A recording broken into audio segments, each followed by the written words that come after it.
All right, today I've got something that it's not fully formed in my head yet, but like it's one of these things I've been thinking about for a while, and I wanted to get it out there so that maybe someone with more economic knowledge could poke at this as a thought, or maybe someone could say, hey, there's a paper on this, and that's what's going on. But like it's been bugging me for a while that it seems like from an econometric perspective, all the data driven economists say, well, inflation is good, and when I say inflation, I mean specifically like monetary inflation of the government basically printing currency and spending it in the economy, and a lot of economists who don't have like theoretical reasons to oppose such a thing say, oh yeah, well this is good for the economy, and like and from a data perspective, how would you make that case, right? And well, the obvious answer would be that you would say, well, real GDP is increasing, right?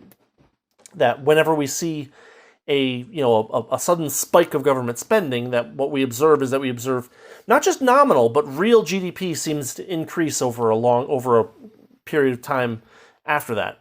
And it makes me think that we're tricking ourselves with GDP somehow. Like, okay, number one, it's definitely true that government spending, the G, that it's irritating because GDP is gross domestic product, right? But GDP consists of like five things. Like it's G, which is government spending. It's I, which is investment. It's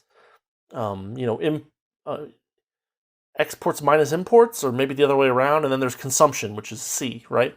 And so the G in GDP stands for government spending, or the G in the equation that makes up GDP stands for government expenditure. And I keep thinking back to basic inflation theory, right? That when you have monetary inflation, that is to say that when the monetary authority, whatever that authority happens to be, prints out a bunch of extra money and spreads it around, the effects of that money are not instantaneous on the economy. There's kind of a spreading of effects as time goes on, right? So, I imagine hypothetically that the government decides to spend $1 million or $1 billion of new money on something. We're going to buy a bunch of lumber. We're going to buy a bunch of steel. And what happens is that all of that government spending happens in time period 0, say, right? Like that's our time period 0. But what happens is that the price index, the CPI, does not increase immediately to compensate for that spike in spending. There might be people who predict a rise in the price index as a result of this sudden increase in the money supply, but realistically, people are going to usually kind of go about their business as best they can, and assuming that the government doesn't simply buy like a huge amount of one particular good, the effects on any individual industry will be relatively small, right? And so, like, I'm thinking about how this works, and it's like, so in this in time period 0, you have your normal private GDP that you would have, people, voluntarily buying and selling and importing and exporting and stuff like that. And then suddenly you add to it this sudden spike in G. And then what happens is that, let's say the next month, right, prices have increased some fraction of how much they're going to increase as a result of this increase in prices. And so, it still looks like GDP is doing all right, even if everybody is doing the same thing. In fact, what might happen is that, if the government, say, bought a bunch of steel, the steel industry would say, oh, in month -1, we had demand for, 100,000 tons of steel that month. And so that's how much we produced, and that's how much we sold. And then suddenly in January, we had a increase, of 1% in the demand for steel, in the sense that, we sold all of our steel out, and there were still people who were like, but I need steel, and I'll pay you for it, but we just didn't have it. So in February, month +1, we're going to produce a little extra steel, and that'll allow the people who needed the steel last month to pick it up and hopefully catch up on their projects, right? And by then the prices still haven't gone up, perhaps they haven't gone up entirely, right? Like if we're expecting a 1% price increase from this sudden flush of new currency into the system, then maybe only half of that happens in month +1, and then another half happens in +2, or maybe it goes out longer than that. But what ends up happening invariably is that production increases, and if the government only has that 1 month spike, then production increases, then it has to come back down. And the production increases while the prices are also increasing. And so you have this period where you have this giant G spike in government spending, increasing GDP. And then in the next couple of months, you actually have real increased production because, the entrepreneurs have said, oh, I'll produce more of this stuff because we missed out on it in month 0, right? And the prices will be increasing gradually over this time, but still, it'll look like more production, more real production, because they're basically catching up.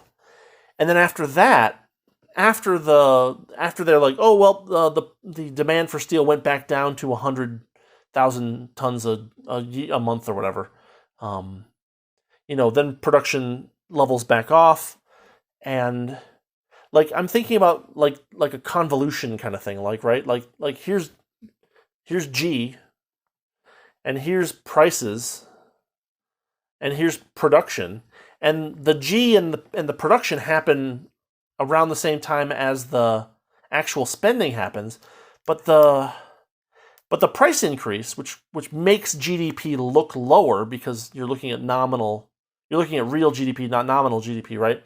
If we spend $100 billion in month +3, but really there's been a 1% increase in prices, so it's really like 99 million in month $0.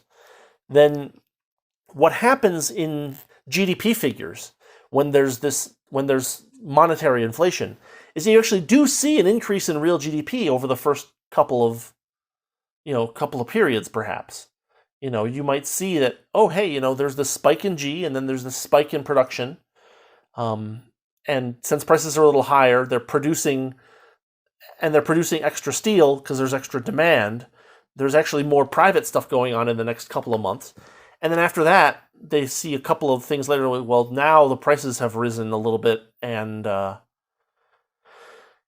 steel production went back to normal, and like so you end up with lower GDP in those later months, but higher GDP right around the time of the spending. And so I'm wondering if anyone's actually ever done like a study of this, of like how you can trick yourself in econometric methods by basically counting government spending the same as plain old like private spending. And that's also a mistake too, right? Like I had an article published at the Mises Institute a few months ago that was about how government, generally speaking, wastes whatever resources it gets more so than the private sector does. And there's 4 really good theoretical reasons for that. I'll put a link to the article in the description. But like I'm wondering if anyone's ever actually kind of thought through the process of monetary inflation and why it might be giving false signals to us in GDP and stuff like that. So that's kind of my thoughts for today. Just a short little video on a little thing I'm developing on, and hope maybe it'll be helpful to something you're thinking about. But this is one of those things about inflation that it actually does look good econometrically at first, and that's why we need to not worry about, but like consider or like pay attention to whether the actual increases in GDP are due to new production that is organically based in like things that people actually want, or whether it's just being goosed by government spending. And can we produce an econometric method that doesn't fall prey to this kind of short-term price effects of or rather short-term GDP increasing effects counterbalanced by the long-term price increase effects of such monetary inflation. It's one of those things that I think is worth thinking about, and especially now when we're seeing government spending go crazy, and we're seeing the Federal Reserve print more and more and more money, and we're seeing the dollar getting progressively weaker. I think it's important to note this kind of thing because otherwise you run the risk of falling prey to economists without good theory saying, but GDP went up when the government spent more money. And I feel like this is something that can help us fight against that particular argument, is to say, yes, because G happened at time 0 and the price increases happened at time 1, 2, 3, 4, 5, 6. That spike in government spending looked good, but the long-term effects of it, in the economy, because the price increase is permanent, right? The government gets to spend that $1 million or $1 billion one time, but now that money is in the system, and it has an overall effect on prices that say it's roughly approximately equal across all industries. You end up with that. You end up with a decrease in GDP down the pipe, down the pike. That an econometrician could easily say, oh, but that must be because of something else that happened then, and you can really fool yourself this way. And so I don't know. This is one of those things. I'm trying to see if I could come up with like a mathematical model for it or something. But like, I'm also wondering if you can make some kind of really solid argument from an Austrian perspective, or if someone has. So yeah, that's my thoughts for today. I'm going to be reading Chapter 12 of Rothbard's Great Depression, or America's Great Depression, today. I'll probably have that video out either tomorrow or Wednesday. I've got plans to try to do like one video a day. We'll see how it goes. I'm trying to be like topical while also not being like, today this happened in the. I don't know. Is there demand for that? Maybe. Is there demand for that from me? Probably not. I don't know. It's hard to say.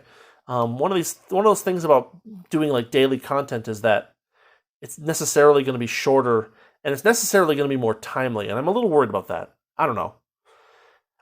If you have any thoughts about what kind of content you'd like to see from this channel, I'd love to hear it. I've been doing economics and politics on this channel for a while, and like, I just recently started throwing stuff up on YouTube because I'm just not getting enough data on like the new tech sites. So I don't know. Comments would be appreciated if you like what I'm doing, if you like the perspective that I'm providing. Various things you can do to promote the channel. You know what to do. Yeah, and aside from that, I'll say thanks for watching, thanks for listening, and see you tomorrow with some other economic or political stuff. We'll see what we can find. Anyway, see you later.